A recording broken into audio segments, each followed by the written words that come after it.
ولا طفلة ما قلت تربيتها. قالت لي ما تعرفنيش أنا بنت شكون. كي تبدا بنت الرئيس ما تحكيش معايا هكاكا.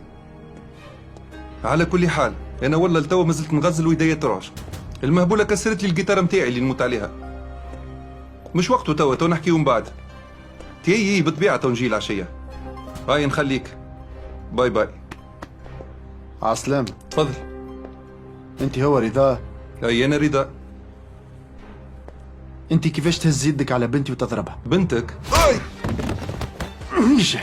كيفاش تتجرأ وتهز يدك على بنتي؟ كيفاش تعمل هكا؟ كيفاش تضربها؟ والله لما نقطع في جهاد اليوم نصفر لك روحك اللي ما تسواش، اللي ما تحشمش. سيد هاي يز هيا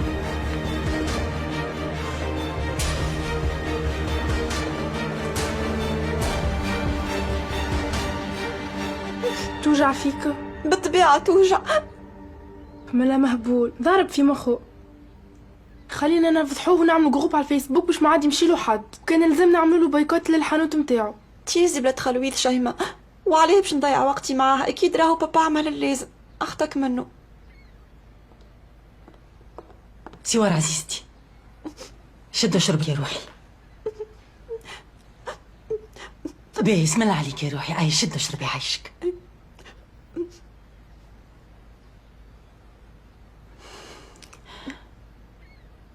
قولي سافا توا تحس في روحك خيرة؟ حاشمة على الاخر ماما، حاشمة على الاخر. عمره حتى حد ما هز عليا يده. شكون هو هالحيوان باش يضربني؟ نعرف يا روحي عندك الحق، اما سي وفات الحكاية. وفاتك هاو باهي. شد. ماما تطلب فيا.